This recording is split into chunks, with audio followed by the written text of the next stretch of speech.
없는 벽이었다.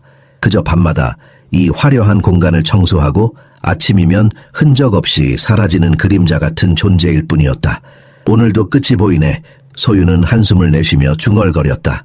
평소와 같은 일상이었지만 오늘따라 그녀의 마음은 무겁게 가라앉아 있었다. 어제 대학생인 막내딸과 전화통화를 했는데 등록금 때문에 아르바이트를 더 해야 한다는 말을 들었기 때문이다. 싱글맘으로 세 자녀를 키우는 일은 결코 쉽지 않았다.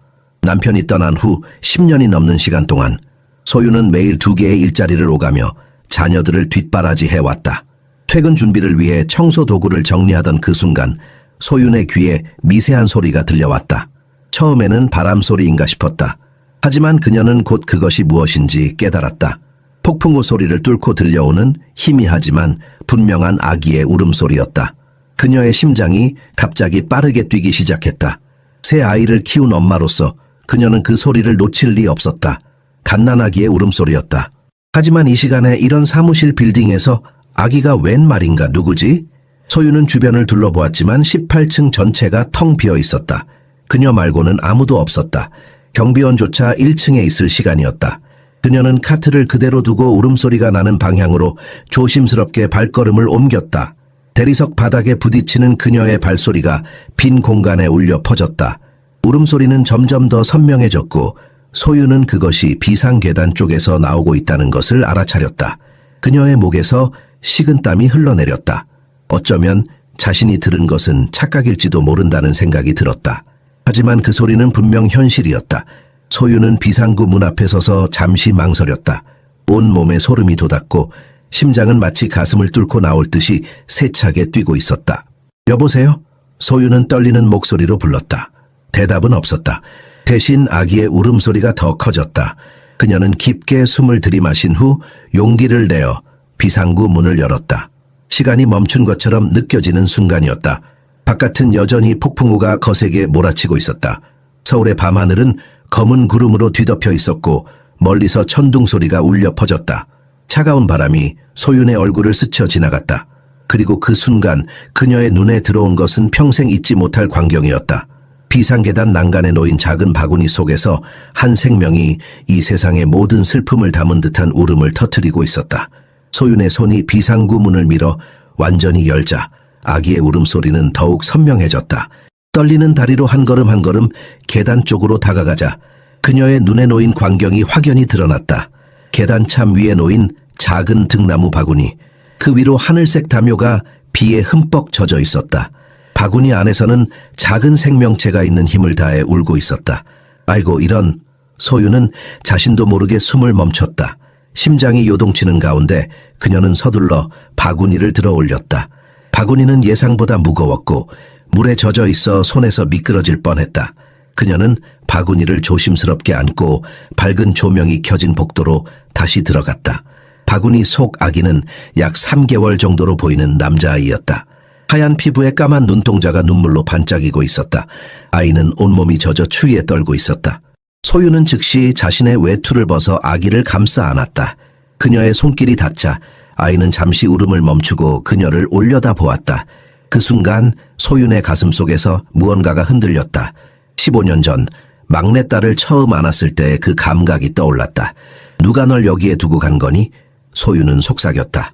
바구니를 자세히 살펴보았지만 어떤 메모나 신원 정보도 없었다. 그저 젖은 담요와 작은 곰 인형 하나만이 아이와 함께 있을 뿐이었다. 아이를 이곳에, 그것도 이런 폭풍우 치는 밤에 두고 간 사람은 누구일까? 왜 하필 현대그룹 빌딩의 18층 비상계단을 선택한 것일까? 소윤의 머릿속은 혼란스러웠다. 경찰에 신고해야 한다는 생각이 가장 먼저 들었다. 아이를 병원에 데려가야 했다. 하지만 그 순간 그녀는 무언가에 막혔다. 마치 보이지 않는 힘이 그녀를 붙잡는 것 같았다. 어머니로서의 본능이었을까? 아이는 그녀의 품에 안겨 점점 진정되어 갔고 작은 몸을 그녀의 가슴에 기대었다. 괜찮아, 이제 괜찮아. 소윤은 아이의 등을 부드럽게 쓰다듬으며 속삭였다. 그녀의 목소리에 아이는 더욱 안정을 찾았다.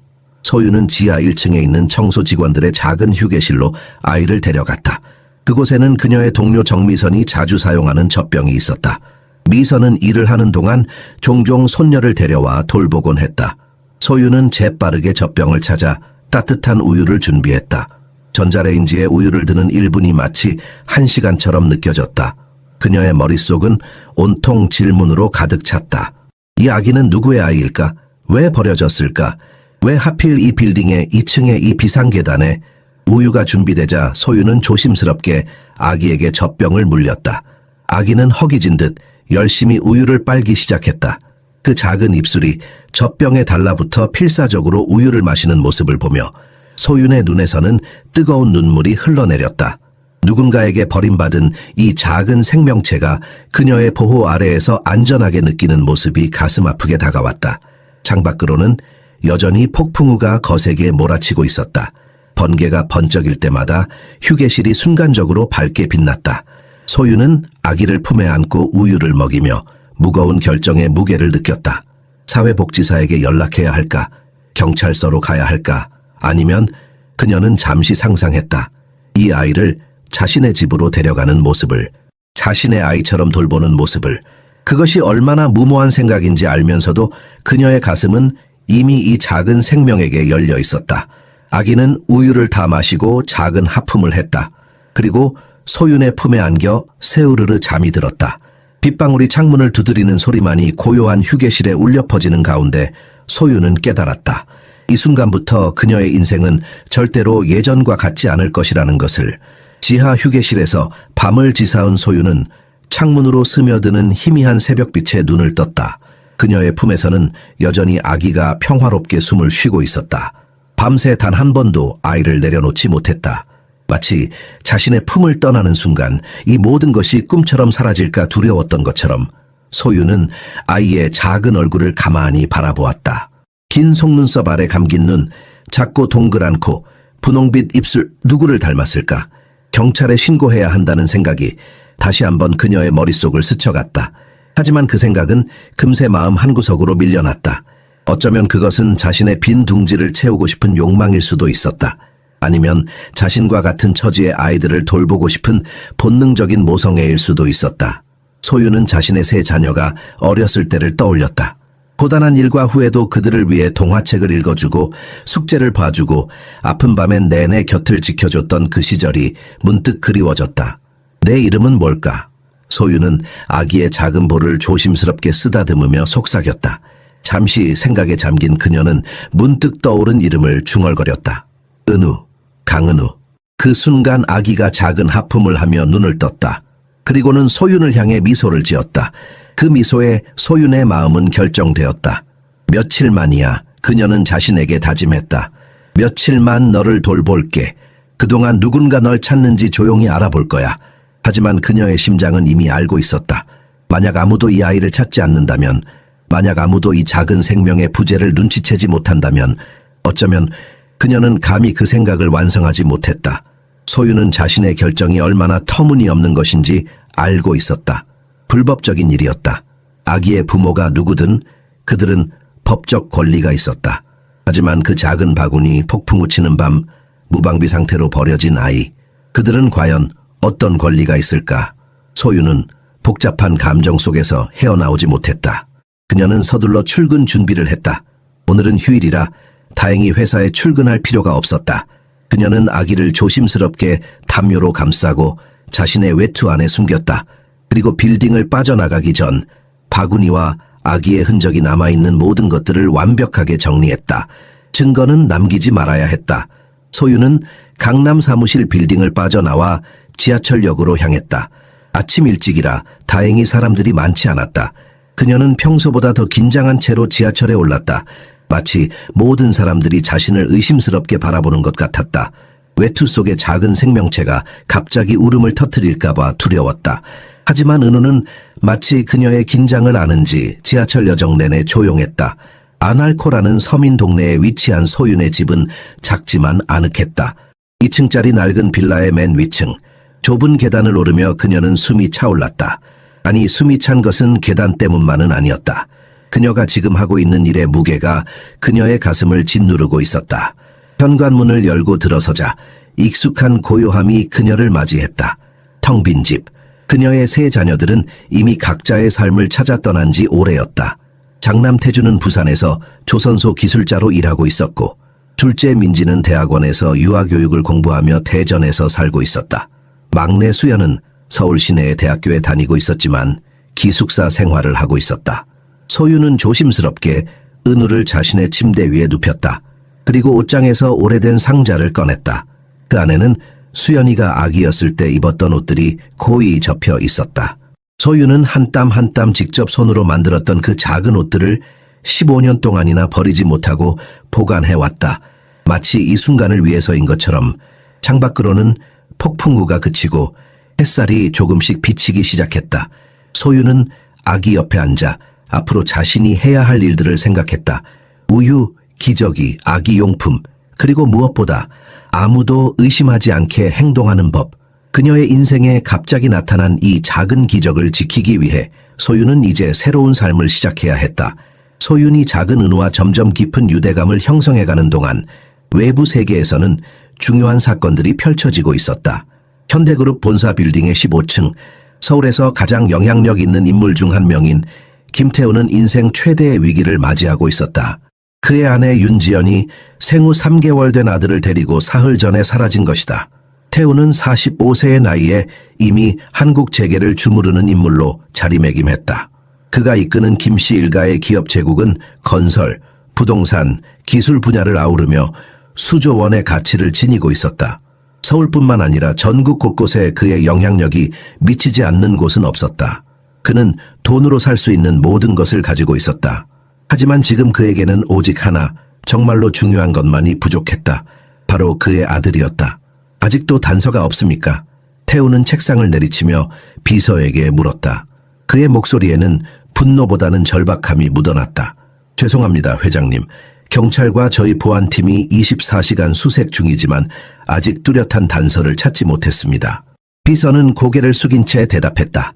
태우는 창가로 걸어가 서울의 스카이라인을 내려다보았다. 그의 눈에는 우울함과 혼란이 가득했다. 지연이 어떻게 이럴 수 있을까? 그는 아내에게 모든 것을 주었다. 강남 최고급 펜트하우스, 외제 스포츠카 명품 가방과 보석, 세계 각국으로의 여행. 그 모든 것을 버리고 떠날 수 있다는 것이 믿기지 않았다.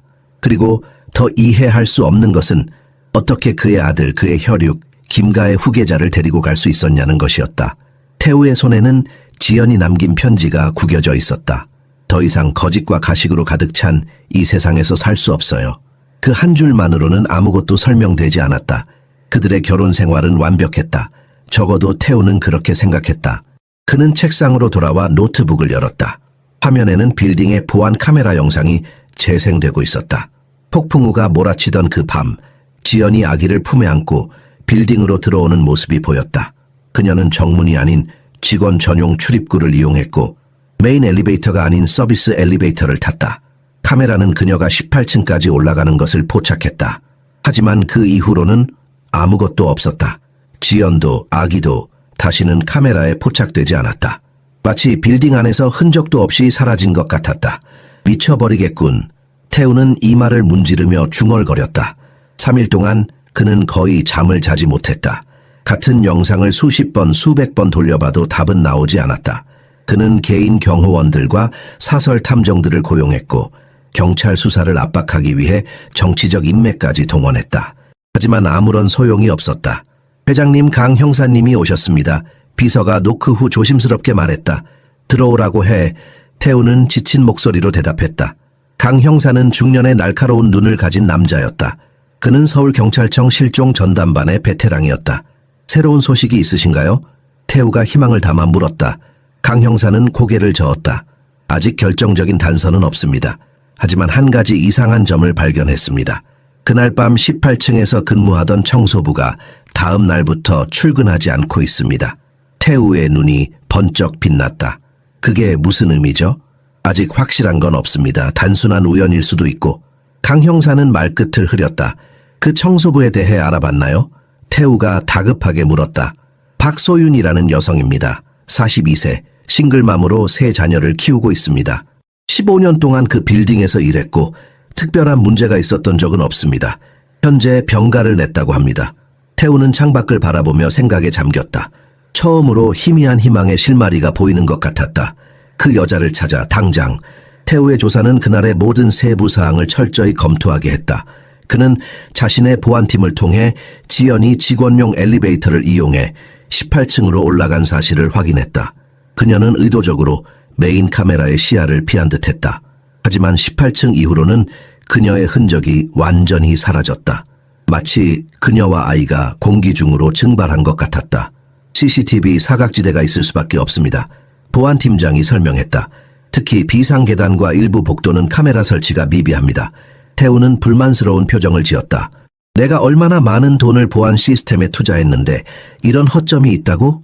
그의 목소리에는 분노와 절망이 뒤섞여 있었다. 그는 사설 탐정들에게 더 넓은 범위의 조사를 지시했다. 지연의 신용카드 사용 내역, 통화 기록, 메시지, 이메일, 심지어 그녀의 친구와 가족들까지 모두 조사 대상이 되었다.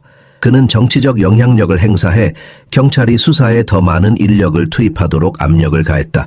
하지만 태우의 마음 한구석에는 불안한 예감이 자리 잡고 있었다. 이것이 단순한 실종이 아닐 수도 있다는 두려움이 그를 괴롭혔다. 한편 소유는 자신만의 고민 속에서 하루하루를 보내고 있었다. 은우는 그녀의 보살핌 아래 건강하게 자라고 있었다. 그녀는 아이에게 필요한 모든 것을 구입하기 위해 저축해둔 돈을 아낌없이 썼다. 기저귀, 분유, 옷, 장난감, 마치 오래전부터 계획했던 일인 것처럼 자연스럽게 모든 것을 준비했다. 소유는 이틀 연속으로 회사에 병가를 냈다. 감기에 걸렸다는 핑계였다. 동료들은 그녀가 15년 동안 거의 결근한 적이 없었기 때문에 의심 없이 믿어주었다. 하지만 그녀는 이 상황을 오래 유지할 수 없다는 것을 알고 있었다. 곧 일터로 복귀해야 했고 그때까지 은우를 돌볼 방법을 찾아야 했다. 어떻게 해야 하지? 소유는 잠든 은우의 얼굴을 바라보며 혼잣말을 했다. 그녀는 동네 어린이집에 맡길까도 생각했지만 그러려면 아이의 출생증명서와 같은 서류가 필요했다. 그녀는 친구나 이웃에게 부탁할 수도 없었다.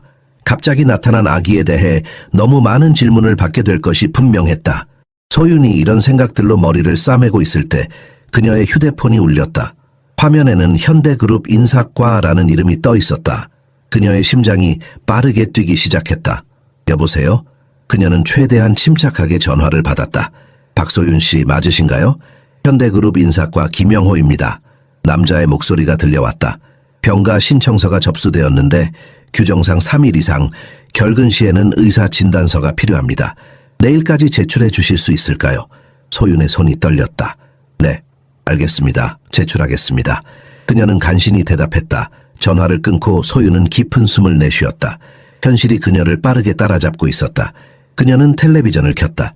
뉴스 채널에서는 재벌 3세 김태우 회장의 아내와 아들 실종 사건을 다루고 있었다. 소윤의 얼굴이 창백해졌다.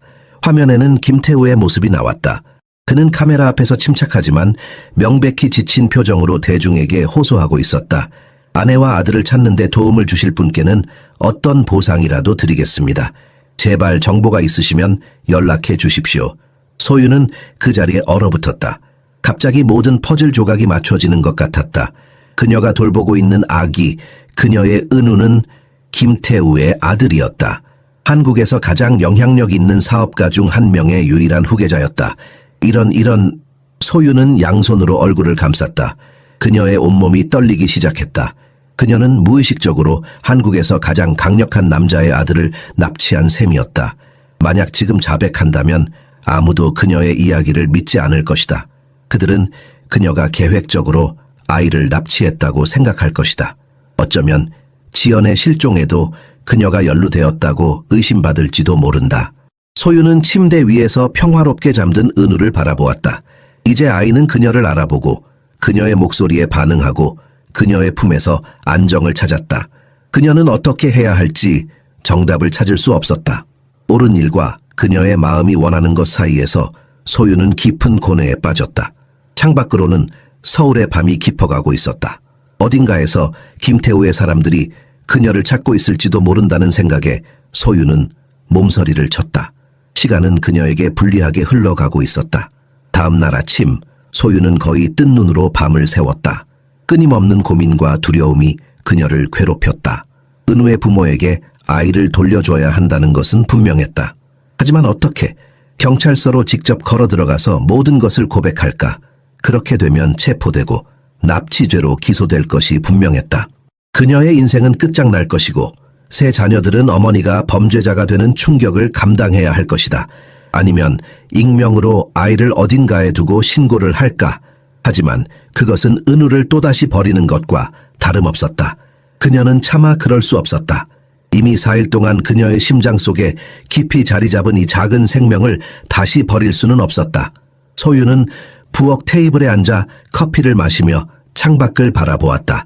갑자기 그녀의 눈이 커졌다. 길 건너편 아파트 주차장 근처에 낯선 차가 서 있었다. 검은색 고급 세단이었다. 그리고 그 안에는 2명의 남자가 앉아 있었다. 그들은 명백히 그녀의 아파트를 감시하고 있었다. 안 돼. 소유는 숨이 막혔다. 그들이 찾아냈다. 김태우의 사람들이 그녀를 찾아낸 것이다. 어떻게? 아마도 빌딩의 보안 카메라 영상을 통해 그녀가 마지막으로 은우를 발견한 사람이라는 것을 알아냈을 것이다. 소유는 본능적으로 은우가 자고 있는 방으로 달려갔다. 아이는 여전히 평화롭게 잠들어 있었다. 소윤의 머릿속은 빠르게 회전했다. 도망칠까? 하지만 어디로? 얼마나 오래? 그리고 세 자녀는 어떻게 될까? 그녀는 깊은 숨을 들이마시고 현실을 직시했다. 더 이상 도망칠 곳은 없었다. 이제 그녀가 할 수 있는 것은 최대한 품위 있게 상황을 마무리 짓는 것뿐이었다. 문 종소리가 울렸다. 소윤의 심장이 멈춘 듯했다. 그녀는 천천히 현관으로 걸어갔다. 되어폰을 통해 그녀는 2명의 남자를 보았다. 한 명은 정장 차림의 날카로운 인상을 가진 중년 남성이었고 다른 한 명은 더 젊고 건장한 체격의 남성으로 분명히 경호원으로 보였다. 소윤은 심호흡을 하고 문을 열었다. 박소윤 씨 맞으십니까? 정장 입은 남자가 공손하지만 단호하게 물었다. 네, 맞습니다. 소윤은 떨리는 목소리로 대답했다.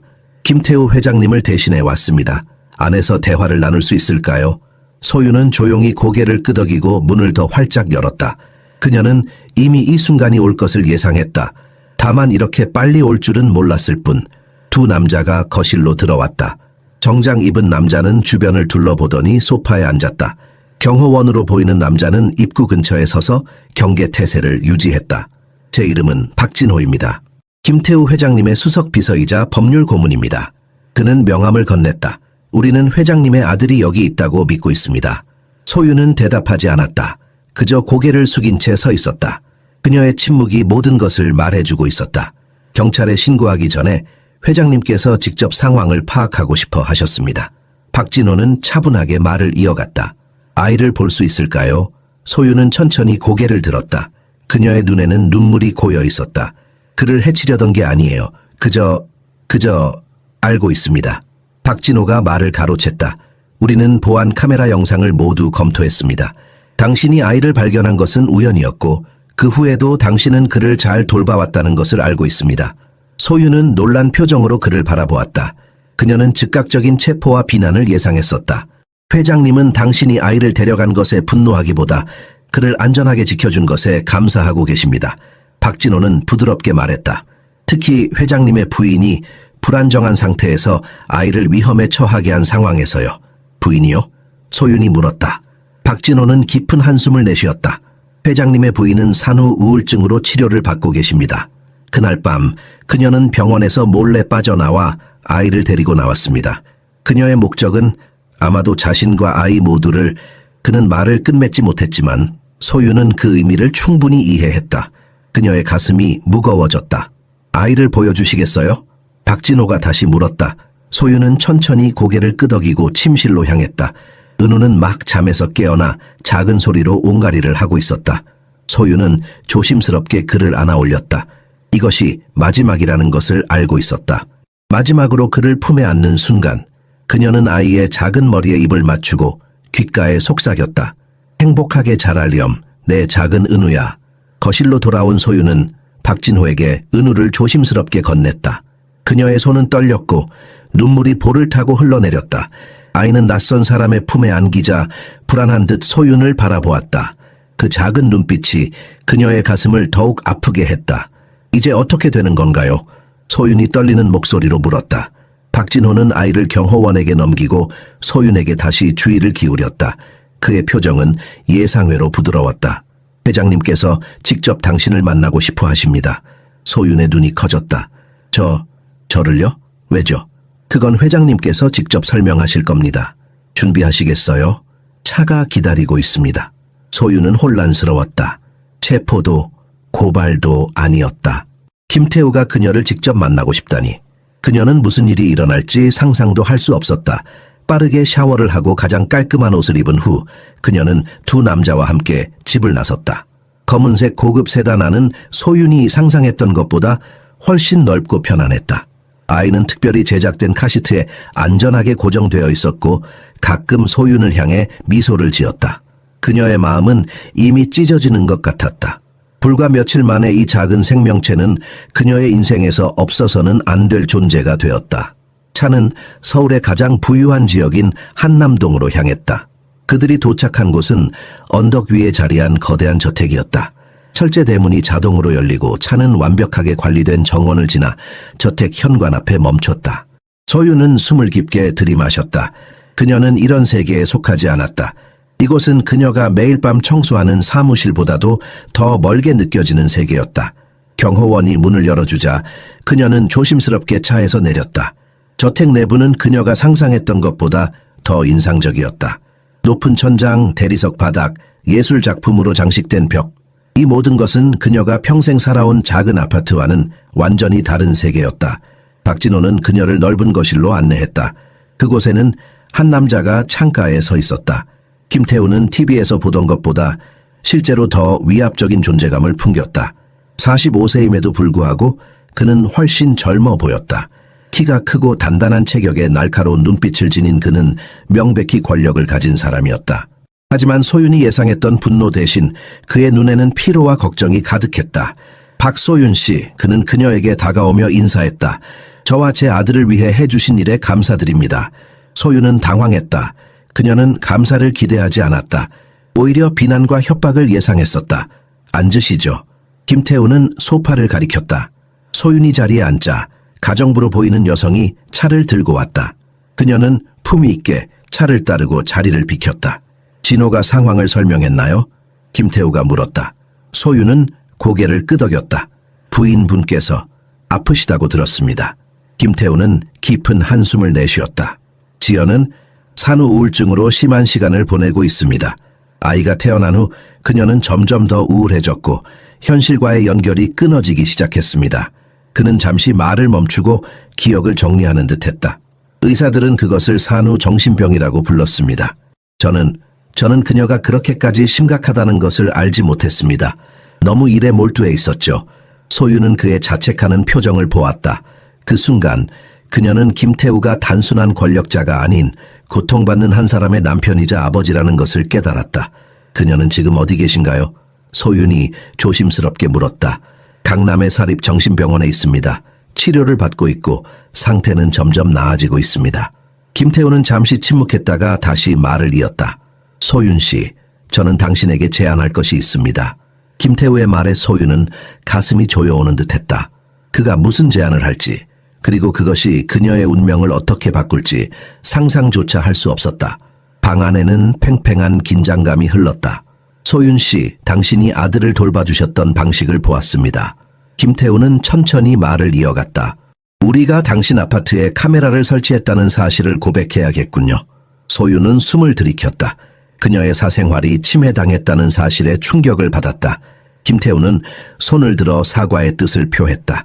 불법적인 일이었음을 알고 있습니다. 하지만 아들의 안전이 걸린 문제였어요. 중요한 것은 그 영상을 통해 저는 당신이 제 아들 민재를 얼마나 사랑으로 돌봐주셨는지 볼 수 있었습니다. 소유는 고개를 숙였다. 김태우가 아이의 진짜 이름을 언급하자 그녀는 갑자기 자신이 얼마나 현실과 동떨어진 환상 속에 살고 있었는지 깨달았다. 저는 당신을 아이의 보모로 고용하고 싶습니다. 김태우가 마침내 그의 제안을 꺼냈다. 소유는 눈을 크게 떴다. 그녀는 체포, 기소, 감옥형을 예상했었다. 하지만 일자리 제안? 저를요? 네. 지연이 회복되는 동안, 그리고 그 이후에도 민재에게는 안정적인 보살핌이 필요합니다. 당신은 이미 그에게 깊은 애정을 갖고 있고 그도 당신에게 애착을 형성했습니다. 이것은 모두에게 최선의 결과가 될 것입니다. 소윤의 머릿속은 혼란스러웠다. 그녀는 청소부였다. 부유한 가정의 보모가 될 준비가 되어 있지 않았다. 저는 그런 일을 해본 적이 없어요. 제 아이들을 키워봤지만 이런 세계는 너무 다릅니다. 김태우는 따뜻한 미소를 지었다. 소윤이 그의 얼굴에서 본 첫 번째 진정한 미소였다. 그것이 바로 제가 당신을 원하는 이유입니다. 당신은 진정성이 있습니다. 돈이나 지위가 아닌 순수한 사랑으로 민재를 돌봐주셨어요. 그는 잠시 말을 멈추고 창밖을 바라보았다. 제 아들이 자라면서 진정한 가치를 배웠으면 합니다. 모든 것이 특권과 돈으로 주어지는 이 세계에서 그는 다른 관점을 가질 필요가 있습니다. 소유는 그의 말이 일리가 있다고 생각했다. 하지만 여전히 걱정이 앞섰다. 제 가족은요? 제 아이들은 당신의 가족도 환영합니다. 김태우가 단호하게 말했다. 이 집은 충분히 크고 당신의 아이들도 언제든 방문할 수 있습니다. 사실 민재에게 형과 누나들이 있다면 더 좋을 것 같군요. 소유는 믿기지 않았다. 이것은 마치 동화 속 이야기 같았다. 가난한 청소부가 하루아침에 부유한 집안의 보모가 되어 호화로운 저택에서 살게 된다니. 보수는 당신이 현재 버는 금액의 3배를 제안합니다. 김태우가 덧붙였다.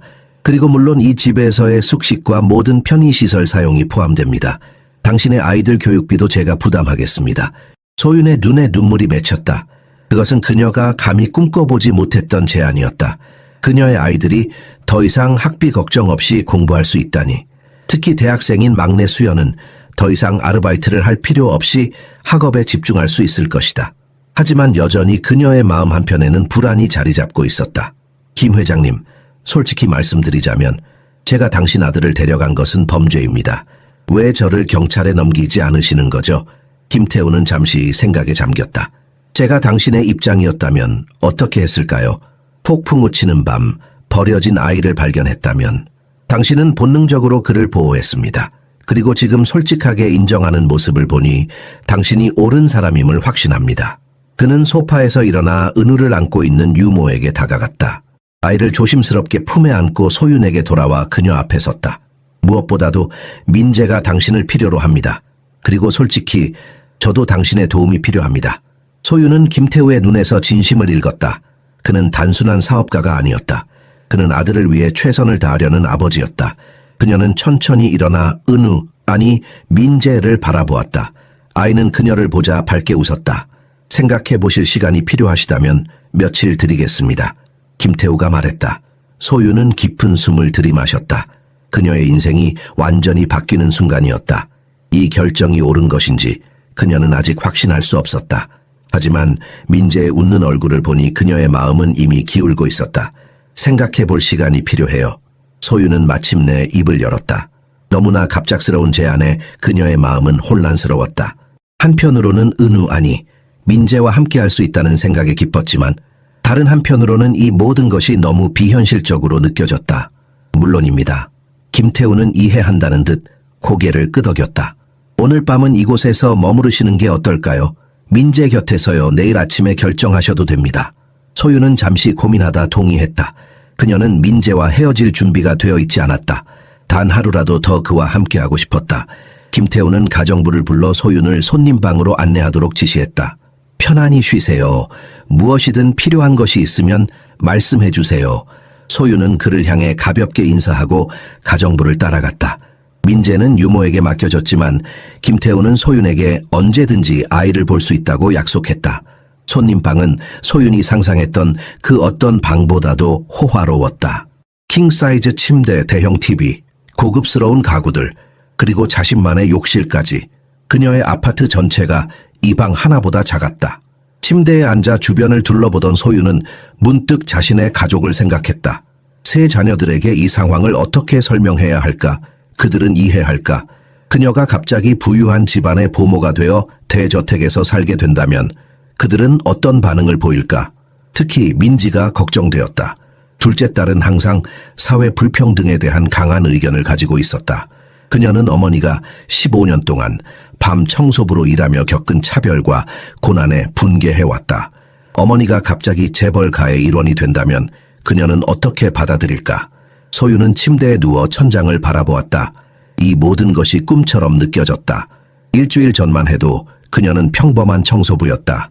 이제 그녀는 한국에서 가장 부유한 가문 중 하나의 일원이 될 수도 있다.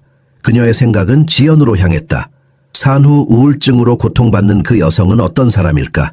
그녀가 왜 그런 극단적인 행동을 했을까? 소유는 자신도 새 아이를 낳은 후 우울감을 경험한 적이 있었다.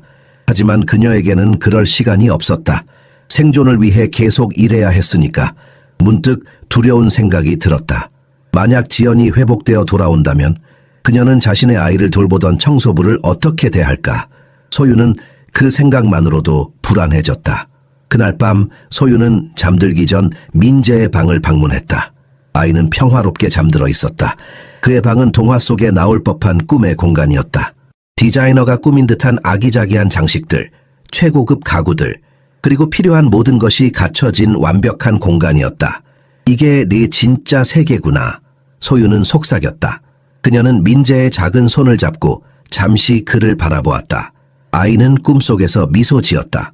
그날 밤 소유는 오랜만에 깊은 잠에 빠졌다. 그녀의 꿈속에서는 두 개의 세계가 충돌하고 있었다. 그녀의 검소한 과거와 가능성으로 가득 찬 미래. 하지만 모든 꿈속에서 민재는 항상 중심에 있었다. 아침이 밝아오고 소유는 창문으로 들어오는 햇살에 눈을 떴다. 그녀는 자신이 어디에 있는지 잠시 혼란스러워했다. 그리고 곧 전날의 기억이 밀려왔다. 그녀는 일어나 창문으로 다가갔다. 바깥은 완벽하게 관리된 정원과 그 너머로 서울의 스카이라인이 보였다. 그 순간 소유는 결심했다. 이것은 그녀에게 그리고 그녀의 가족에게 주어진 기회였다. 이런 기회는 평생에 한 번 올까 말까 한 것이었다. 그리고 무엇보다 그녀는 민재를 사랑했다. 비록 짧은 시간이었지만 그 작은 생명은 이미 그녀의 심장 속 깊이 자리 잡고 있었다. 소유는 깊은 숨을 들이마시고 아침 식사를 위해 방을 나섰다. 그녀는 이제 김태우에게 자신의 결정을 알릴 준비가 되어 있었다. 거대한 저택의 식당은 소윤이 이제까지 보았던 그 어떤 공간보다도 인상적이었다. 높은 천장에는 우아한 샹들리에가 매달려 있었고 길고 윤이 나는 테이블은 완벽하게 세팅되어 있었다. 테이블 한쪽 끝에는 김태우가 앉아 신문을 읽고 있었다. 그는 소윤이 들어오자 고개를 들고 미소를 지었다. 잘 주무셨나요? 그가 친절하게 물었다. 소윤은 고개를 끄덕였다. 네, 감사합니다. 그녀는 어디에 앉아야 할지 몰라 잠시 망설였다. 김태우는 그녀의 불편함을 눈치채고 자신의 옆자리를 가리켰다. 여기 앉으세요. 소윤이 자리에 앉자마자 가정부가 다가와 커피를 따라주었다. 테이블에는 이미 다양한 아침 식사가 준비되어 있었다. 서양식 빵과 베이컨부터 전통적인 한식인 밥과 국, 반찬까지. 드시고 싶은 것을 마음껏 드세요. 김태우가 말했다. 우리 주방장은 어떤 요리든 준비할 수 있습니다. 소유는 간단하게 토스트와 계란, 그리고 커피를 선택했다. 그녀는 아직도 이 모든 상황이 비현실적으로 느껴졌다. 민재는요? 그녀가 물었다. 아침에는 유모가 먹이고 목욕을 시킵니다. 곧 내려올 거예요. 김태우가 대답했다. 그는 잠시 망설이다가 조심스럽게 물었다. 생각해 보셨나요? 제 제안에 대해서요. 소유는 깊은 숨을 들이마셨다. 이것은 그녀의 인생을 완전히 바꿀 결정이었다. 제가 정말 이 일을 잘 할 수 있을지 모르겠어요. 저는 그저 청소부였을 뿐인데. 김태우는 그녀의 말을 부드럽게 끊었다. 소윤 씨, 당신은 이미 새 아이를 훌륭하게 키워냈습니다. 그것보다 더 중요한 자격은 없습니다. 소윤은 잠시 침묵했다. 제 자녀들에게도 이야기해야 해요. 특히 민지가 걱정돼요. 제 둘째 딸은 사회 문제에 매우 민감해서. 김태우는 이해한다는 듯이 고개를 끄덕였다. 물론입니다. 가족과 상의하셔야죠. 필요하다면 제가 직접 그들을 만나 설명해 드릴 수도 있습니다. 바로 그 순간 유모가 민재를 안고 식당으로 들어왔다. 아이는 깨끗이 씻겨져 있었고 귀여운 파란색 아기 옷을 입고 있었다. 소윤을 보자마자 그의 얼굴은 환하게 밝아졌다. 작은 팔을 뻗어 그녀에게 오려는 듯한 몸짓을 했다. 봐요, 그는 당신을 알아보고 있어요. 김태우가 따뜻한 목소리로 말했다. 소윤은 자신도 모르게 미소를 지었다. 그녀는 유모에게 다가가 아이를 받아들었다. 민재는 기쁘게 온가리를 하며 그녀의 품에 안겼다. 아기는 거짓말을 모릅니다. 김태우가 말했다. 그는 당신을 신뢰하고 당신과 함께 있을 때 안전함을 느낍니다. 소윤은 민재를 품에 안고 있으니 모든 의심이 사라지는 것 같았다. 이 작은 생명체는 이미 그녀의 일부가 되어 있었다. 그리고 그 순간 그녀는 결정을 내렸다. 수락하겠습니다. 소윤이 마침내 말했다. 하지만 몇 가지 조건이 있어요. 김태우는 진지한 표정으로 고개를 끄덕였다. 말씀해보세요. 첫째, 제 자녀들이 이곳을 자유롭게 방문할 수 있어야 합니다. 둘째, 제가 민재를 키우는 방식을 존중해 주셨으면 합니다. 저는 제가 아는 방식대로 아이를 키울 거예요. 사랑과 훈육이 균형을 이루는 방식으로요. 당연합니다. 김태우가 대답했다. 그 밖에요? 소유는 잠시 생각했다. 그리고 지연 씨가 돌아오면 그녀가 저를 원치 않을 경우 저는 떠날 준비가 되어 있어요. 김태우의 표정이 진지해졌다. 지연은 회복되기까지 시간이 걸릴 것입니다. 하지만 그녀도 당신이 민재를 위해 해준 일을 고마워할 거라 확신합니다. 소유는 고개를 끄덕였다. 그럼 제가 필요한 물건들을 가지러 집에 다녀와도 될까요? 그리고 아이들에게 이 소식을 전해야 해요. 물론입니다. 김태우가 대답했다. 박진호가 당신을 모시고 다녀올 것입니다. 그리고 그는 잠시 망설이다가 말을 이었다. 당신의 용기와 결정에 감사드립니다, 소윤 씨. 소윤은 민재를 바라보았다. 아이의 눈에는 순수한 신뢰와 사랑이 담겨 있었다. 그 순간 그녀는 자신의 결정이 옳다고 느꼈다. 비록 앞으로의 여정이 쉽지 않을 것임을 알고 있었지만 이 작은 생명을 위해서라면 그녀는 어떤 도전도 받아들일 준비가 되어 있었다. 소윤의 낡은 아파트는 김태우의 저택에서 돌아온 지금 더욱 초라하게 느껴졌다. 좁은 거실, 오래된 가구들, 벽지가 벗겨진 벽. 이곳이 15년 동안 그녀가 새 아이와 함께 삶을 일군 공간이었다. 감정이 북받쳤지만 소윤은 이제 새로운 시작을 앞두고 있었다. 어디서부터 시작해야 할지 모르겠네요. 소윤은 박진호를 향해 미소 지었다. 그는 공손하게 현관에서 기다리고 있었다. 필요한 것만 챙기시면 됩니다. 나머지는 나중에 처리할 수 있어요. 박진호가 대답했다. 회장님께서 필요하신 물건은 언제든지 새로 구입해드리겠다고 하셨습니다. 소윤은 고개를 끄덕이고 침실로 향했다. 그녀는 작은 여행 가방을 꺼내 필수적인 옷과 개인 물품들을 담기 시작했다. 사진 앨범, 새아이의 어린 시절 기념품들, 그리고 남편과의 추억이 담긴 작은 상자도 챙겼다.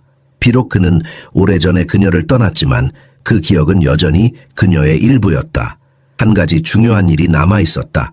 소윤은 휴대폰을 꺼내 큰아들 태준에게 전화를 걸었다.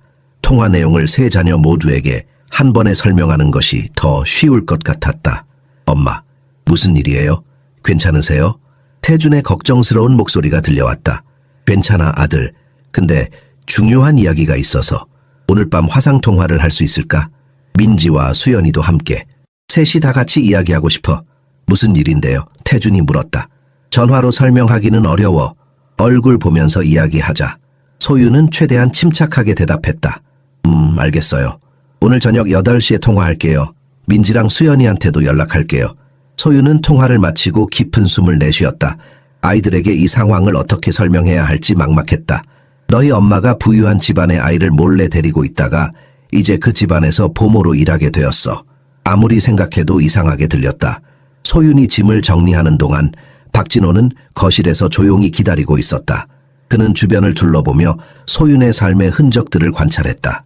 벽에 걸린 가족 사진들, 작은 책장에 가지런히 정리된 책들, 낡았지만 깨끗하게 관리된 가구들, 모든 것이 소박하지만 사랑이 가득한 가정임을 말해주고 있었다. 다 됐어요. 소윤이 가방을 들고 거실로 나왔다. 도와드릴까요? 박진호가 다가와 가방을 받아들었다. 소윤은 마지막으로 집 안을 둘러보았다. 15년이라는 세월의 기억들이 이 작은 공간에 켜켜이 쌓여 있었다. 아이들의 첫 걸음마, 첫 학교 등교, 생일 파티, 크리스마스 아침, 이 모든 소중한 순간들이 이곳에서 일어났다. 걱정 마세요. 박진호가 그녀의 표정을 읽고 말했다. 이곳을 팔거나 비울 필요는 없습니다. 회장님께서 당분간 임대료를 대신 지불해드리겠다고 하셨습니다. 언제든 돌아오고 싶으실 때 돌아오실 수 있어요. 소유는 감사의 표정을 지었다. 김태우는 정말 모든 것을 세심하게 생각하고 있었다. 그녀는 마지막으로 창문을 닫고 불을 끄고 문을 잠갔다. 차로 돌아가는 길에 그녀는 이웃들의 호기심, 어린 시선을 느꼈다. 고급 승용차와 정장 차림의 남자는 이 서민 동네에서 분명 이상한 광경이었다. 소문이 퍼지는 것은 시간 문제일 것이다. 소윤이 갑자기 부자가 되었대. 재벌과 거래했대. 상상만 해도 민망했다. 채오른 소윤은 창밖으로 자신의 동네를 바라보았다. 익숙한 거리, 오랜 시간 지나다녔던 골목길, 장을 보던 시장, 이 모든 것들과 작별을 고하는 것 같았다. 하지만 그녀는 알고 있었다.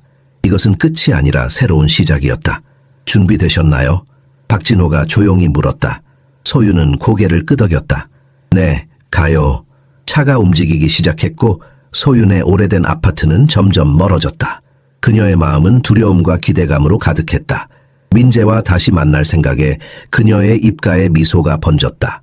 아직 많은 어려움이 있을 것이다. 자녀들의 반응, 새로운 환경에 적응하는 것, 그리고 언젠가 돌아올 지연과의 만남. 하지만 그 모든 것을 넘어 소유는 자신이 옳은 선택을 했다고 믿었다. 차가 한남동으로 향하는 동안 서울의 풍경이 창밖으로 지나갔다. 소윤의 인생은 이제 완전히 새로운 방향으로 나아가고 있었다. 그리고 그녀는 두려움 대신 용기를, 불확실함 대신 희망을 선택했다. 한남동 저택으로 돌아온 소유는 다시 민재를 품에 안을 수 있었다. 아이는 그녀를 보자마자 반가운 미소를 지었고 작은 손으로 그녀의 얼굴을 만졌다. 그 순간 그녀의 모든 불안과 두려움이 녹아내렸다. 하지만 곧 다가올 자녀들과의 화상통화에 대한 긴장감이 다시 그녀를 감쌌다. 저녁 18시, 소유는 김태우가 그녀에게 배정해준 방에서 노트북을 켰다. 그녀는 아직도 이 방의 크기와 럭셔리함에 적응하지 못했다. 화상통화 소프트웨어가 로딩되는 동안 그녀는 방 안을 서성거렸다. 어떻게 시작해야 할지, 무슨 말부터 해야 할지 계속 생각했다. 화면에 세 자녀의 얼굴이 나타났다. 태주는 부산의 아파트에서, 민지는 대전의 대학 기숙사에서, 수연은 서울 기숙사의 자신의 방에서 접속했다. 엄마, 무슨 일이에요? 걱정돼서 죽겠어요. 민지가 바로 말을 꺼냈다. 그녀의 얼굴에는 명백한 불안이 서려 있었다. 나, 새 일자리를 구했어. 소유는 조심스럽게 말을 시작했다. 새 일자리요? 밤 청소 말고요? 태준이 물었다. 소유는 깊은 숨을 들이마셨다. 응, 그리고 지금은 다른 곳에서 살고 있어. 다른 곳이라니요? 어디요? 수연이 의아해하며 물었다. 소유는 카메라를 돌려 호화로운 방을 보여주었다. 세 자녀의 눈이 동시에 커졌다. 엄마, 그곳이 어디예요? 호텔이에요? 태준이 놀라서 물었다. 아니, 이곳은 내가 일하게 된 집이야. 소유는 천천히 설명했다. 나는 이제 한 가정의 보모로 일하게 됐어. 보모라고요? 민지가 의심스러운 목소리로 물었다. 엄마, 갑자기 무슨 일이 있었던 거예요? 이렇게 갑자기 변할 일이 아니잖아요. 소유는 깊은 숨을 내쉬고 지난 며칠간의 일을 최대한 간결하게 설명했다. 폭풍우 치던 밤에 발견한 아기, 그를 돌보기 시작한 일, 그리고 그 아이가 사실은 김태우라는 유명한 사업가의 아들이었다는 사실까지. 물론 그녀는 자신이 아이를 집으로 데려온 불법적인 부분은 최대한 완화해서 설명했다. 이야기를 들은 세 자녀의 반응은 각각 달랐다. 태주는 걱정스러운 표정으로 고개를 저었고 수연은 놀라움과 흥분이 섞인 눈빛이었다. 가장 강한 반응은 역시 민지에게서 나왔다. 엄마, 미쳤어요? 민지가 외쳤다. 그 부자들이 엄마를 이용하고 있다고 생각 안 해요? 그들은 엄마의 선량함을 이용해서 자신들의 문제를 해결하려는 거예요. 민지야, 그렇게 말하면 안 돼. 태준이 여동생을 진정시키려 했다. 오빠, 정신 차려요. 엄마는 15년 동안 밤에 사무실 바닥을 닦으면서 우리를 키웠어요. 갑자기 재벌가의 보모가 되었다고? 이상하지 않아요? 소유는 민지의 반응이 예상했던 대로였다는 것을 알았다. 그녀의 둘째 딸은 항상 사회적 불평등과 부자들의 특권에 민감했다. 대학에서 사회학을 공부하면서 그녀의 신념은 더욱 강해졌다. 민지야, 내 말 들어봐. 소윤이 차분하게 말했다. 이건 내 선택이야. 나는 민재, 그 아이를 정말 사랑해. 그리고 이것은 우리 모두에게 좋은 기회가 될 수 있어. 김 회장님은 너희들의 학비도 지원해주겠다고 했어. 저희는 엄마의 돈이 필요 없어요. 민지가 격앙된 목소리로 말했다. 더구나 그 부자들의 돈은 더더욱요. 민지, 진정해. 태준이 개입했다. 엄마의 결정을 존중하자. 엄마도 인생이 있어. 항상 우리만 생각하면서 살았잖아. 민지는 입술을 깨물며 눈물을 참았다. 수연은 조용히 지켜보다가 마침내 입을 열었다. 엄마, 행복하세요? 그녀가 단순하면서도 가장 중요한 질문을 했다. 소유는 잠시 생각했다. 복잡한 상황과 불확실한 미래에도 불구하고 그녀의 마음은 분명했다. 응, 행복해. 오랜만에 정말 행복해. 수연은 미소를 지었다. 그럼 저는 엄마를 응원할게요. 태준도 고개를 끄덕였다. 저도요, 엄마. 항상 엄마 편이에요. 민지만이 여전히 완고했다. 저는 생각할 시간이 필요해요. 소유는 이해한다는 듯 고개를 끄덕였다. 그녀는 민지가 시간이 지나면 이해해 줄 것이라고 믿었다. 언제든지 이곳에 와도 돼. 너희들 방도 따로 있어. 통화가 끝나고 소유는 창밖의 서울 야경을 바라보았다. 그녀의 삶은 이제 완전히 다른 방향으로 나아가고 있었다. 민재, 김태우, 그리고 언젠가는 지연까지 이 새로운 관계들 속에서 그녀는 자신의 자리를 찾아가야 했다. 두렵고 설레고 혼란스러웠지만 소유는 자신의 선택을 후회하지 않았다. 소윤이 김태우의 저택으로 정식으로 이사한 지 2주가 지났다. 처음에는 모든 것이 낯설고 어색했지만 점차 그녀는 이 새로운 세계에 적응해가고 있었다. 매일 아침 일찍 일어나 민재를 돌보는 일은 그녀에게 기쁨이었다. 아이는 날이 갈수록 그녀에게 더 애착을 보였고 소유는 자신이 없으면 아이가 울음을 그치지 않는다는 사실에 은밀한 만족감을 느꼈다. 그러나 저택의 다른 직원들과의 관계는 여전히 복잡했다. 가정부장인 조연숙은 60대의 엄격한 여성으로 소윤을 향한 의심의 눈초리를 숨기지 않았다. 운전기사 강인호는 친절했지만 거리를 유지했고 주방장 임이라는 소윤에게 따뜻하게 대해주는 유일한 사람이었다.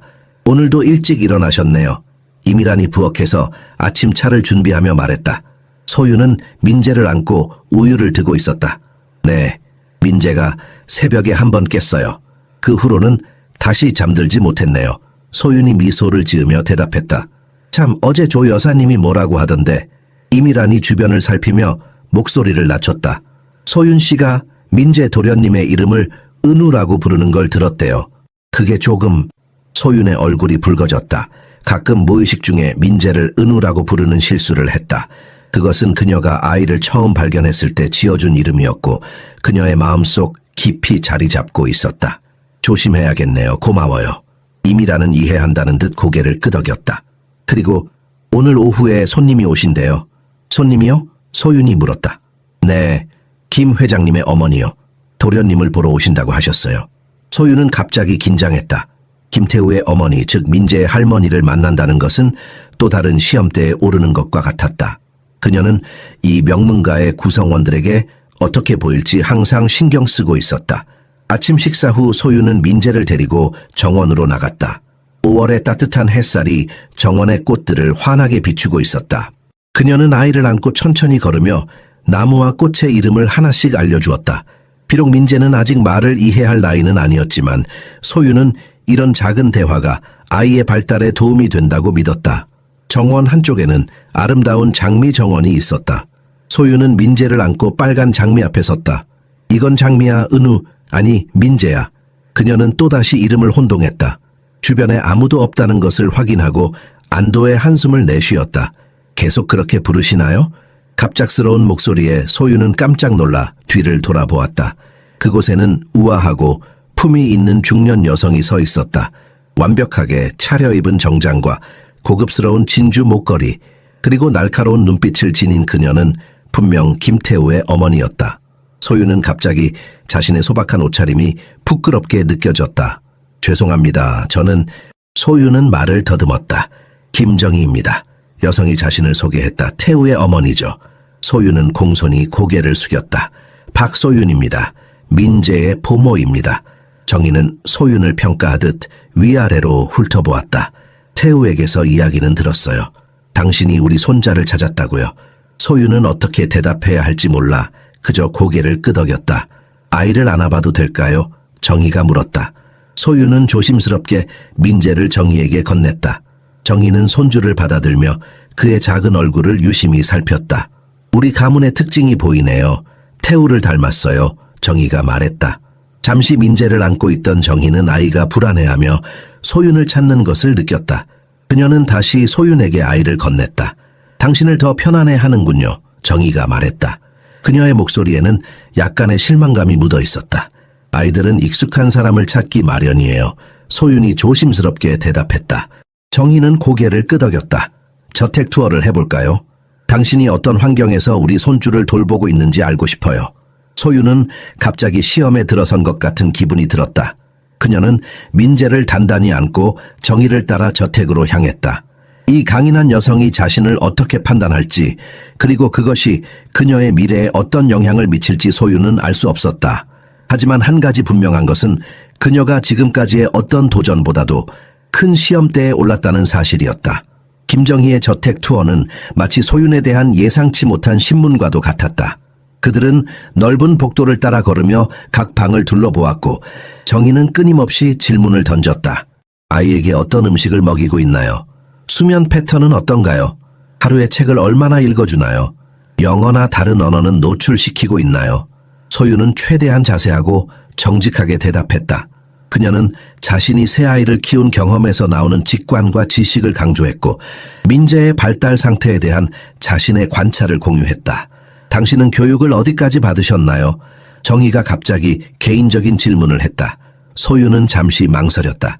고등학교까지요. 결혼과 출산 이후로 대학에 갈 기회가 없었습니다.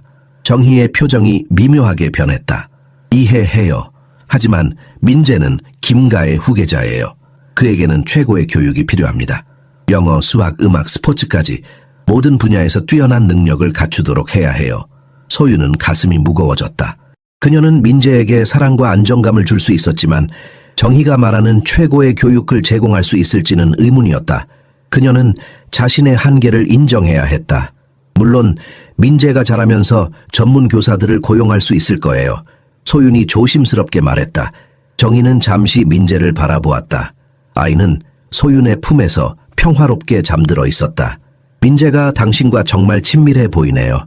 태우가 당신을 신뢰한다면 저도 그럴게요. 일단은요. 그 말에는 명백한 경고가 담겨 있었다. 소윤은 가볍게 고개를 숙이며 감사의 뜻을 표했다. 투어가 끝나고 정희는 소윤에게 민재를 유모에게 맡기고 자신과 차를 마시자고 제안했다. 소윤은 불안한 마음으로 동의했다. 정원 테라스에서 차를 마시는 동안 정희는 갑자기 본론으로 들어갔다. 소윤 씨, 솔직히 말씀드리겠습니다. 처음에 저는 당신이 우리 가문을 노리는 기회주의자가 아닐까 의심했어요. 빈곤한 청소부가 갑자기 재벌가의 아이를 발견한다니 너무 극적이지 않나요? 소윤은 차 잔을 내려놓았다. 그녀의 손이 약간 떨렸다. 하지만 오늘 당신을 지켜보니 진심으로 민재를 사랑하는 것 같아요. 그리고 그것이 가장 중요합니다. 소윤은 안도의 한숨을 내쉬었다. 감사합니다. 저는 단지... 하지만 정희가 그녀의 말을 잘랐다. 한 가지 분명히 해두고 싶은 것이 있어요. 지연은 곧 돌아올 거예요. 그녀의 상태는 많이 호전되었고 의사들은 몇 주 안에 퇴원할 수 있을 거라고 해요. 소윤의 심장이 빠르게 뛰기 시작했다. 그녀는 언젠가 지연이 돌아올 것을 알고 있었지만 그것이 이렇게 빨리 현실이 될 줄은 몰랐다. 지연이 돌아오면 모든 것이 달라질 거예요. 그녀는 민재의 어머니이고 당신의 역할은 조정될 필요가 있을 거예요. 소윤은 침묵 속에서 고개를 끄덕였다. 그녀는 이 상황의 일시성을 항상 인식하고 있었지만 지연의 귀환이 실제로 다가오니 마음이 아팠다. 당신이 민재에게 특별한 애착을 갖고 있다는 것을 알고 있어요. 그리고 그것은 좋은 일이에요. 하지만 절대로 경계를 넘어서는 안 됩니다. 이해하시겠어요? 네, 물론이죠. 소윤이 작은 목소리로 대답했다. 정희는 그녀를 유심히 바라보았다. 당신은 착한 사람 같아요, 소윤 씨. 태우의 판단을 믿고 싶어요. 하지만 제 가족의 안전과 행복이 최우선입니다. 그 순간 정원 입구에서 김태우의 모습이 보였다. 그는 놀란 표정으로 두 사람을 바라보았다. 어머니, 언제 오셨어요? 그가 다가오며 물었다. 방금 왔어. 손주도 보고 소윤 씨와도 좋은 대화를 나눴어. 정희가 우아하게 대답했다. 태우는 소윤을 향해 걱정스러운 눈빛을 보냈지만 그녀는 미소로 괜찮다는 신호를 보냈다. 어머니가 소윤 씨를 괴롭히신 건 아니죠? 태우가 농담처럼 물었지만 그 안에는 진지함이 담겨 있었다. 정희는 우아하게 웃었다. 당연히 아니지. 그저 할머니로서 알아야 할 것들을 물어봤을 뿐이야. 태우는 안도한 듯 미소 지었다. 좋아요. 저녁 식사 때 함께 하시겠어요? 물론이지. 소윤 씨도 함께하면 좋겠구나. 정희가 소윤을 향해 고개를 돌렸다. 소윤은 갑작스러운 초대에 당황했다. 그녀는 항상 직원들과 따로 식사했다. 저도 함께해도 될까요? 당연하죠. 태우가 대답했다. 당신은 이제 이 가족의 일원이니까요. 가족, 그 단어가 소윤의 마음에 깊은 울림을 주었다.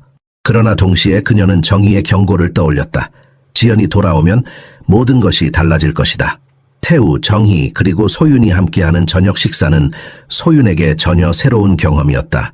넓은 식당에 세팅된 정교한 테이블 세팅, 여러 코스로 제공되는 고급 요리, 그리고 와인과 식기가 부딪히는 섬세한 소리. 이 모든 것이 그녀에게는 낯설었다. 소윤은 자신도 모르게 포크와 나이프를 잘못 사용하지는 않을지, 식사 예절에 어긋나는 행동을 하지는 않을지 계속 신경 쓰고 있었다. 태우가 그녀에게 미소를 보내며 안심시켰지만 정희의 날카로운 시선은 그녀의 모든 움직임을 관찰하는 것 같았다. 소윤 씨는 어떤 음식을 좋아하세요? 정희가 우아하게 와인을 한 모금 마시며 물었다. 소윤은 순간 긴장했다. 저는 사실 아주 평범한 한식을 좋아합니다. 된장찌개나 김치찌개 같은? 그렇군요. 단순한 맛이 때로는 가장 진실된 맛이죠. 정희가 약간 의미심장하게 대답했다. 태우가 재빨리 화제를 바꿨다. 어머니, 요즘 재단 활동은 어떠세요? 정희는 자선재단을 운영하고 있었고 그것은 그녀에게 자부심의 원천이었다. 그녀는 곧 자신의 활동에 대해 열정적으로 이야기하기 시작했다. 소윤은 이 틈을 타서 잠시 긴장을 풀고 음식에 집중할 수 있었다. 식사가 계속되는 동안 대화는 자연스럽게 민재에게로 넘어갔다. 소윤 씨, 민재의 교육에 대해 어떤 계획을 갖고 계신가요? 정희가 물었다. 소윤은 당황했다. 그녀는 아직 그렇게 멀리 생각해보지 않았다. 우선은 안정적인 환경에서 사랑받으며 자라는 것이 중요하다고 생각합니다. 물론 그렇죠.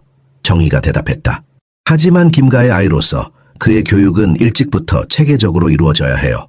외국어, 음악, 예술 모든 분야에서 기초를 다져야 합니다. 소윤은 침묵했다.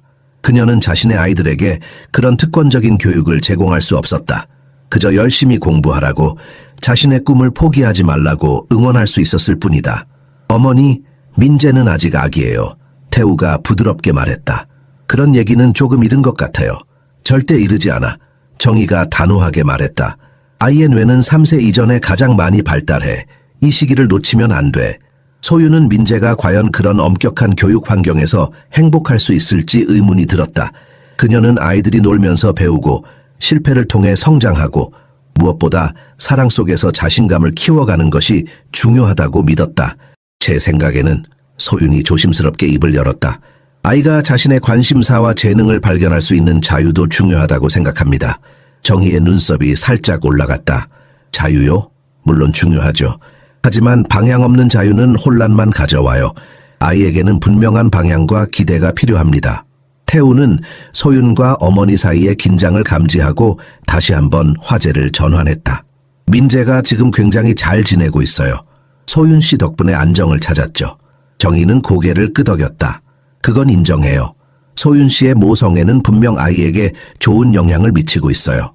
소윤은 그 말에 작은 안도감을 느꼈다. 적어도 정희는 그녀의 역할의 가치를 어느 정도 인정하고 있었다. 갑자기 대화가 새로운 방향으로 전환되었다. 소윤 씨, 당신의 자녀들은 언제쯤 방문할 계획인가요? 정희가 물었다. 소윤은 잠시 생각했다.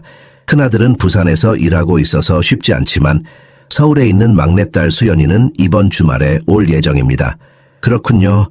기대되네요. 정희가 미소를 지었다. 당신의 딸이 어떤 사람인지 궁금해요. 소윤은 정희가 자신의 가족에게도 관심을 보이는 것에 약간 놀랐다. 그것은 단순한 호기심일까? 아니면 또 다른 평가의 일환일까? 식사가 끝나갈 무렵 태우가 중요한 뉴스를 공유했다. 어머니 소윤 씨, 지연이 이번 주말에 하루 외출 허가를 받았습니다. 그녀가 민재를 보고 싶어 해요. 소윤은 순간 숨이 멈추는 것 같았다. 드디어 그 순간이 온 것이다. 지연을 만날 시간, 아이의 진짜 어머니를. 그녀의 상태가 많이 좋아졌나요? 정희가 물었다. 태우는 고개를 끄덕였다. 네. 의사들은 꾸준한 약물 치료와 상담이 효과를 보이고 있다고 해요. 아직 완전히 회복된 것은 아니지만 외출할 만큼은 안정되었다고 합니다. 소윤은 가슴이 무거워지는 것을 느꼈다. 지연의 방문은 피할 수 없는 현실이었다. 그녀는 민재와의 관계에서 자신의 위치를 다시 한번 생각해 봐야 했다. 소윤 씨, 태우가 그녀를 바라보며 말했다. 걱정하지 마세요. 모든 것이 잘 될 거예요. 하지만 소윤의 마음 깊은 곳에서는 불안감이 자리 잡고 있었다. 지연과의 만남이 어떻게 진행될지, 그리고 그것이 민재와 자신의 미래에 어떤 영향을 미칠지 두려웠다. 토요일 아침, 소유는 평소보다 일찍 일어나 모든 것을 완벽하게 준비했다. 민재의 방은 깨끗이 정돈되었고 아이의 옷은 특별히 골라 입혔다. 그녀는 심지어 자신의 모습도 평소보다 더 신경 써서 꾸몄다. 오늘은 지연을 처음 만나는 날이었다. 그녀의 마음은 복잡한 감정으로 가득했다. 괜찮아요? 태우가 민재의 방 문간에 서서 물었다. 소유는 억지로 미소를 지었다. 네, 괜찮습니다. 긴장하지 마세요. 지연은 당신에게 감사할 거예요. 당신이 민재를 구하고 돌봐준 것에 대해서. 소유는 고개를 끄덕였지만 여전히 불안감을 떨칠 수 없었다. 그녀는 민재를 단단히 안았다. 아이는 그녀의 품에서 행복하게 온가리를 했다. 지연이 언제 도착하나요? 소윤이 물었다. 11시쯤요. 병원에서 간호사가 동행할 거예요. 의사는 아직 지연이 혼자 외출하는 것은 위험하다고 판단했어요. 소윤은 시계를 보았다. 아직 2시간이 남아 있었다. 하지만 그 시간은 마치 영원처럼 느껴졌다. 10시 45분, 저택 앞에 차가 도착했다는 소식이 들렸다. 소윤은 민재를 안고 거실로 내려갔다. 태우는 이미 현관에서 기다리고 있었고 정희도 오늘의 중요한 만남을 위해 일찍 도착해 있었다. 소윤은 태우와 정희 뒤에 조용히 서 있었다. 그녀는 자신의 심장 소리가 방 안에 울려 퍼지는 것 같다고 느꼈다. 마침내 문이 열리고 한 여성이 들어왔다. 간호사로 보이는 다른 여성이 그녀를 조심스럽게 부축하고 있었다. 윤지연은 소윤이 상상했던 것보다 훨씬 연약해 보였다. 마르고 창백한 얼굴, 그리고 불안정한 걸음걸이는 그녀가 최근에 겪은 어려움을 말해주고 있었다. 그러나 그녀의 눈에는 여전히 아름다움과 지성이 빛나고 있었다. 태우는 앞으로 걸어가 그녀를 부드럽게 안았다. 잘 왔어, 지연아. 지연은 작은 미소를 지었다. 고마워, 오빠. 그녀는 조심스럽게 주변을 둘러보았고 곧 소윤과 민재를 발견했다. 소윤은 지연의 시선이 자신에게 향하자 긴장했다. 그러나 예상과 달리 지연의 눈에는 적대감이 아닌 호기심과 약간의 감사함이 담겨 있었다. 당신이 박소윤 씨인가요? 지연이 작은 목소리로 물었다. 소윤은 고개를 끄덕였다. 네, 반갑습니다. 지연은 천천히 다가왔다. 제 아들을 볼 수 있을까요? 소윤은 조심스럽게 민재를 지연에게 건넸다. 그 순간 그녀는 자신의 가슴 한편이 찢어지는 것 같은 느낌을 받았다. 마치 자신의 일부를 내어주는 것 같았다. 지연은 떨리는 손으로 아이를 받아들었다. 민재는 처음에는 낯선 사람의 품에 불안해했지만 지연이 부드럽게 속삭이며 그를 달랬다. 안녕, 우리 아들. 엄마야. 방 안에 감동적인 침묵이 흘렀다. 태우는 아내와 아들을 바라보며 눈시울을 붉혔고 정희도 감정에 북받쳐 한쪽으로 고개를 돌렸다. 소유는 이 가족의 재회를 지켜보며 복잡한 감정을 느꼈다. 기쁨, 슬픔, 상실감이 모두 뒤섞여 있었다. 이것이 옳은 일이라는 것을 그녀는 알고 있었지만 여전히 마음은 아팠다. 태우는 지연을 거실 소파로 안내했다. 그들은 함께 앉아 조용히 이야기를 나누기 시작했다. 소유는 자연스럽게 뒤로 물러나 그들에게 가족의 시간을 주려 했다. 소윤 씨, 태우가 그녀를 불렀다. 같이 앉으세요. 소유는 놀랐지만 조심스럽게 그들 옆에 앉았다. 지연은 아직도 민재를 품에 안고 있었고 아이는 점점 그녀에게 익숙해지는 듯했다. 소윤 씨, 지연이 갑자기 그녀를 바라보며 말했다. 제가 정신적으로 혼란스러웠을 때 당신이 제 아이를 구했다고 들었어요. 소윤은 말을 고르기 위해 잠시 멈췄다. 저는 그저 그 아이가 필요한 것을 해주었을 뿐입니다. 지연의 눈에 눈물이 고였다. 제 인생에서 가장 어두운 시간에 당신이 제 아들을 지켜주셨어요. 어떻게 감사를 표해야 할지 모르겠어요. 소윤도 눈물이 나올 것 같았지만 애써 참았다. 그런 말씀 안 하셔도 됩니다. 민재는 정말 특별한 아이예요. 지연은 천천히 고개를 끄덕였다. 들었어요. 제 아이를 은우라고 불렀다면서요? 소윤은 당황했다. 죄송합니다. 그건 사과하지 마세요. 지연이 부드럽게 말을 잘랐다.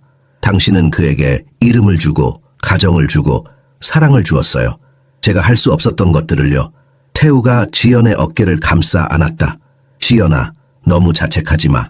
넌 병을 앓고 있었어. 지연은 깊은 숨을 내쉬었다. 아직도 치료 중이에요. 하지만 이제는 더 나아지고 있어요. 언젠가는 완전히 회복되어 좋은 엄마가 되고 싶어요. 소유는 지연의 진심 어린 말에 감동했다. 그녀가 상상했던 것과는 달리 지연은 그녀에게 적대감을 보이지 않았다. 오히려 감사와 존중을 표했다. 태우가 조심스럽게 제안했다. 지연아, 소윤 씨에 대한 내 생각을 말했잖아. 민재의 보모로서. 지연은 천천히 고개를 끄덕였다. 네, 오빠가 설명해 주었어요. 그녀는 소윤을 바라보았다. 아직 제가 완전히 회복되지 않았어요. 당분간은 민재에게 안정적인 보살핌이 필요해요. 당신이 계속 그 역할을 해주시겠어요? 소윤은 가슴이 벅차올랐다. 물론이죠. 민재가 필요한 한 제가 곁에 있을게요. 지연의 방문 후 사흘이 지났다. 소윤은 태우에게 전화를 걸어 제안을 수락했다. 그녀의 목소리는 결단력과 감정이 뒤섞여 떨렸다. 지연을 만나고 그녀의 진심 어린 감사와 부탁을 들은 후 소윤은 마음의 평화를 찾은 듯했다. 그녀의 역할이 명확해졌고 무엇보다 민재와 계속 함께할 수 있다는 사실이 그녀에게 큰 위안이 되었다. 태우는 소윤의 결정에 진심으로 안도했다. 다음 주부터 공식적으로 시작하시면 됩니다. 모든 서류는 제가 준비할게요. 소윤은 자신의 삶을 정리할 시간이 필요했다. 오래된 아파트 계약을 정리하고 필요한 물건들을 옮기고 무엇보다 이웃들과 적절하게 작별 인사를 해야 했다. 태우는 그녀에게 일주일의 시간을 주었다. 모든 준비가 끝나면 차를 보내드릴게요. 태우가 말했다. 다시 한번 정말 감사합니다, 소윤 씨. 소윤은 그의 진심 어린 감사의 마음이 따뜻해졌다. 한때는 그저 거대 기업의 회장, 권력의 상징으로만 보였던 이 남자가 이제는 그저 자신의 아들을 걱정하는 아버지로 보였다. 아파트로 돌아온 소윤은 그동안의 일들을 곱씹었다. 그녀의 인생은 불과 몇 주 만에 완전히 뒤바뀌었다. 오랫동안 고단했던 청소부의 삶에서 이제 그녀는 한국 최고 재벌 가문 중 하나의 아이를 돌보는 중요한 위치에 서게 되었다. 엄마, 진짜 이사 가는 거야. 민지의 목소리가 전화기 너머로 들려왔다. 그녀는 어머니의 결정에 대해 여전히 의구심을 품고 있었다. 응, 결정했어. 이제 돌이킬 수 없을 것 같구나. 소윤이 대답했다. 그 사람들이 엄마를 어떻게 대할지 알아? 그냥 하인처럼 대할 거야. 그들의 세계에서 엄마는 그냥 또 하나의 직원일 뿐이라고. 소윤은 민지의 걱정을 이해했다. 그녀의 둘째 딸은 항상 계급 문제에 민감했고 자본주의의 불평등에 분노했다. 대학에서 사회학을 공부하면서 그녀의 신념은 더욱 강해졌다. 민지야, 내 결정을 존중해줘. 난 그저 그 아이를 떠날 수가 없어.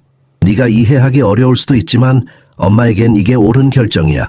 전화기 너머로 길고 무거운 침묵이 흘렀다. 알았어요. 하지만 엄마가 불행해지면 제가 가서 모시고 올 거예요. 소윤은 미소를 지었다. 딸의 걱정과 보호하려는 마음이 느껴졌다. 고마워, 우리 딸. 며칠 동안 소윤은 자신의 삶을 정리하는 데 집중했다. 오래된 가구들을 기증하고 소중한 기념품들을 상자에 정리했다. 이웃들에게는 더 나은 직장을 구해 이사한다고만 말했다. 호기심 많은 이웃 아주머니들은 계속해서 질문을 던졌지만 소윤은 자세한 이야기는 피했다. 마지막 날 소윤은 자신의 아파트를 마지막으로 둘러보았다. 이 작은 공간에서 그녀는 새 아이를 키웠고 수많은 어려움을 견뎌냈다. 벽에는 아이들의 성장을 기록한 흔적들이 남아있었고 부엌 식탁에는 가족 식사의 기억이 배어 있었다. 모든 것이 낡고 초라했지만 이곳은 그녀에게 집이었다. 다시 돌아올 수도 있겠지. 그녀는 혼잣말을 했지만 마음 한구석에서는 이것이 진정한 작별임을 알고 있었다. 약속된 날 검은색 고급 세단이 그녀의 아파트 앞에 나타났다. 운전기사 강인호는 공손하게 인사하고 그녀의 짐을 실었다. 준비되셨습니까? 그가 물었다. 소윤은 깊은 숨을 들이마셨다. 네, 가요. 차가 서민 동네를 빠져나가는 동안 소윤은 창밖을 바라보았다.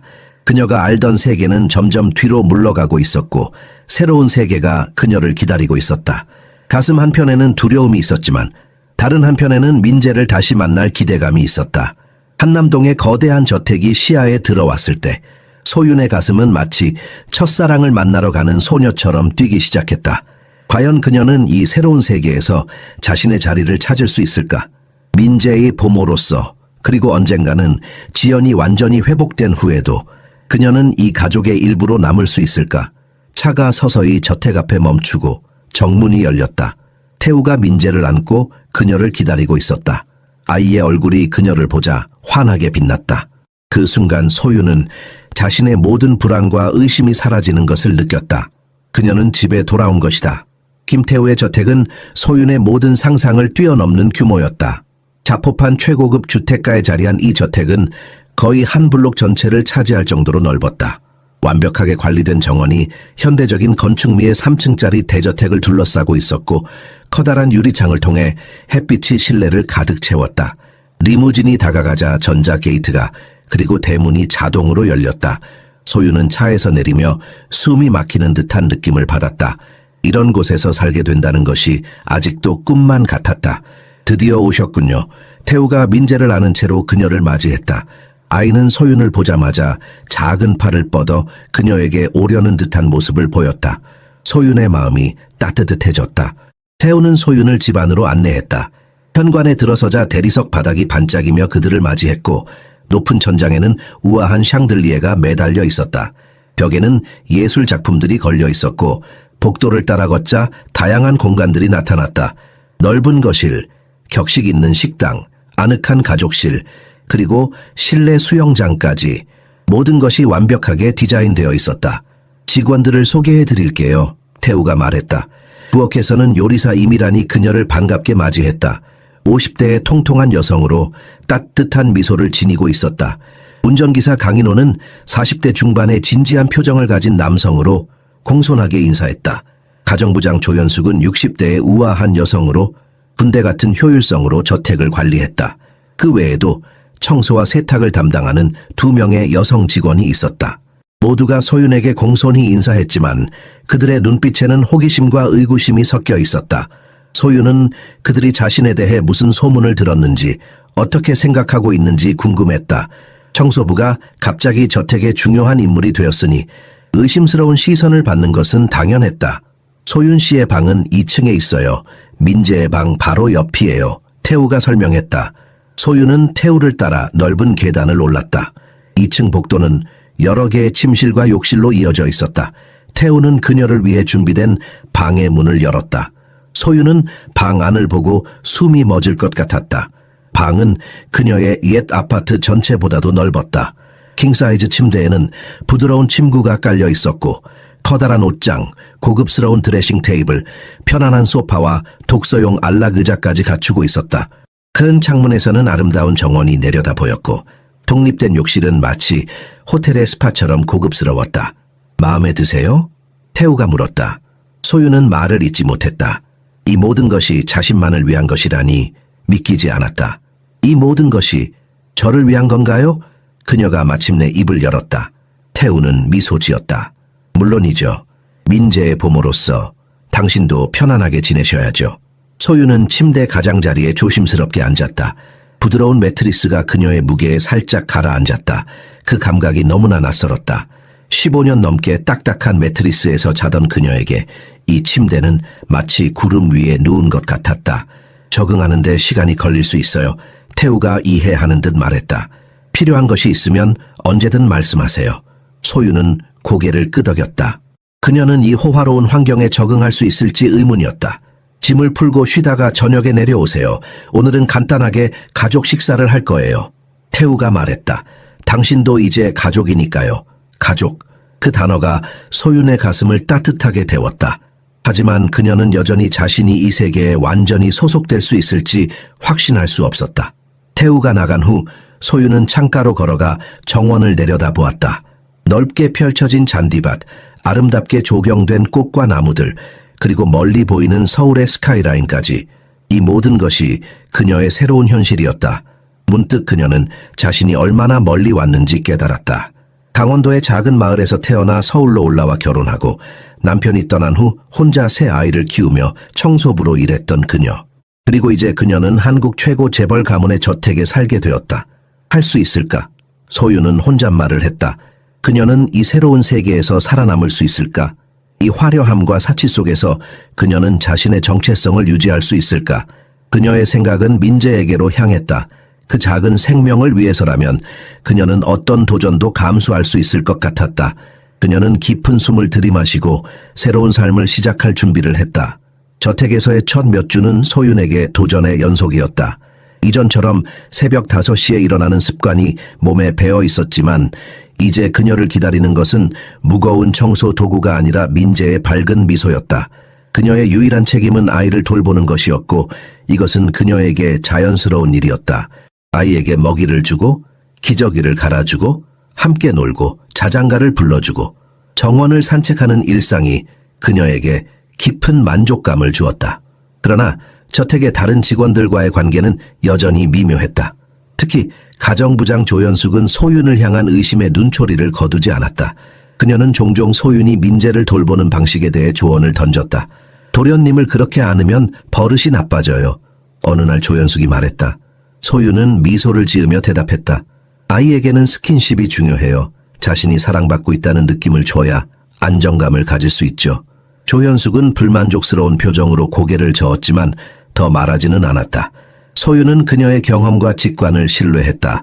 3명의 자녀를 성공적으로 키워낸 그녀는 자신의 양육 방식에 확신이 있었다. 다행히 주방장 임이라는 소윤에게 친절했다. 그녀는 종종 특별히 민재를 위한 이유식을 만들어 주었고 소윤이 저택 생활에 적응하는데 도움이 되는 조언을 아끼지 않았다. 조 여사님 신경 쓰지 마세요. 임이란이 어느 날 소윤에게 속삭였다. 그녀는 20년 동안 이 집에서 일했어요. 자신이 이 집의 실질적인 주인이라고 생각하죠. 소윤은 고개를 끄덕였다. 그녀는 조연숙의 경계심을 이해했다. 오랫동안 이 가족을 위해 일해온 그녀에게 갑자기 나타난 소윤은 위협적인 존재였을 것이다. 태우는 소윤이 민재를 돌보는 모습을 자주 관찰했다. 그는 그녀의 무한한 인내심, 진정한 애정, 아이의 작은 변화에도 민감하게 반응하는 모습에 깊은 감명을 받았다. 민재는 소윤의 보살핌 아래 날이 갈수록 건강하고 행복한 아기로 자라고 있었다. 소윤 씨 덕분에 민재가 정말 달라졌어요. 어느 저녁 태우가 말했다. 그들은 민재가 잠든 후 저택의 테라스에서 차를 마시고 있었다. 지연이도 당신에게 정말 감사해하고 있어요. 지연은 병원에 머물러 있었지만 태우는 정기적으로 그녀를 방문했고 민재의 사진과 동영상을 보여주었다. 의사들에 따르면 지연의 상태는 호전되고 있었다. 약물 치료와 정신치료에 잘 반응하고 있었고 몇 개월 내에 집으로 돌아올 수 있을 것으로 보였다. 소윤은 지연의 귀환에 대한 생각에 복잡한 감정을 느꼈다. 한편으로는 민재가 진짜 어머니와 재회하는 것이 옳다고 생각했지만 다른 한편으로는 그녀와 아이의 관계가 어떻게 변할지 두려웠다. 그녀는 이미 민재에게 깊은 애착을 형성했고 그를 떠나는 것은 상상하기 어려웠다. 걱정하지 마세요. 태우가 그녀의 생각을 읽기라도 한 듯 말했다. 지연이 돌아와도 당신은 여전히 민재에게 중요한 사람일 거예요. 우리 모두에게요. 소윤은 감사의 미소를 지었다. 태우의 이해심과 배려는 그녀에게 큰 위안이 되었다. 점차 소윤은 저택의 리듬에 적응해갔다. 식사 시간, 태우가 집에 있는 시간과 출장 중인 시간, 다른 직원들의 일정과 특성, 모든 것이 조금씩 익숙해졌다. 임이라는 그녀에게 좋은 친구이자 안내자가 되어주었다. 수십 년 동안 부유한 가정에서 일해온 임이라는 소윤에게 예절, 기대사항, 그리고 이 복잡한 환경에서 어떻게 행동해야 하는지 가르쳐 주었다. 이런 집안에서는 보이지 않는 규칙들이 있어요. 임이란이 설명했다. 직접적으로 말하지 않는 기대나 관습들이요. 하지만 걱정 마세요. 곧 익숙해질 거예요. 소윤은 이 모든 것을 열심히 배우려 노력했다. 그녀는 자신의 배경과 교육 수준을 부끄러워하지 않았지만 민재를 위해 최선을 다하고 싶었다. 그녀는 가끔 이 호화로운 환경에서 자신이 이방인 같다고 느꼈지만 민재의 웃는 얼굴을 볼 때마다 모든 불안이 사라졌다. 어느 날 밤 민재의 방에서 자장가를 부르며 그를 재우던 소윤은 문득 깨달았다. 그녀는 이제 진정으로 행복했다. 오랜 시간 동안 그저 생존하기 위해 살아왔던 그녀에게 이것은 새로운 느낌이었다. 민재의 작은 손이 그녀의 손가락을 꽉 쥐고 있는 것을 느끼며 소윤은 이 순간을 영원히 간직하고 싶었다. 소윤이 저택에 이사 온 지 3개월이 지난 어느 날 태우는 특별한 만남을 준비했다. 지연의 상태가 충분히 호전되어 더 긴 시간 동안 방문객을 만날 수 있게 되었고 치료사들은 그녀가 민재를 직접 보는 것이 회복에 도움이 될 것이라고 판단했다. 태우는 민재가 소윤과 함께 있을 때 가장 편안해한다는 이유로 그녀에게도 동행을 부탁했다. 걱정하지 마세요. 태우가 차 안에서 소윤에게 말했다. 지연은 당신에게 감사하고 있어요.